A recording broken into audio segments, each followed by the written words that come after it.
Hey, what's up there, crew? Matt here with TRW. So I've had a few questions on our TRW Stadium, the new font, and some people saying with different softwares, not really seeing how it would work with other softwares outside of the TRW Design Wizard. So just to show you it works in any software, I have Microsoft Word here, and I'm just going to type out Wildcats, and if I hit exclamation point, there's my tail.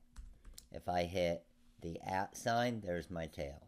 If I hit the pound sign, there we go, the money sign, the percentage sign, if I want the bats or the others. So all of these are just by hitting shift @ and now I have a perfect looking tail. Now, of course, we can't cut out of Microsoft Word, but the whole point is just to show you, even in Microsoft Word, I can use a font like this. So I type out Bearcats, and there it is, good to go. So hope this video explained it a little bit more, but this is an actual true type font that's made to make vinyl card decals for t-shirts, but maybe you want to use it for a sports team for some type of tryouts or something like that.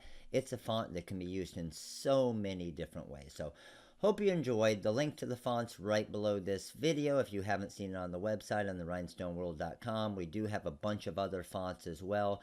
Pretty amazing, and you can use the TRW YouTube 50 for 50% off the font on the website now. Thanks for watching, guys, and we'll see you soon. Also, make sure to click that subscribe button right in the corner. I also put a link right there to the actual font on the website, and check out one of our past videos.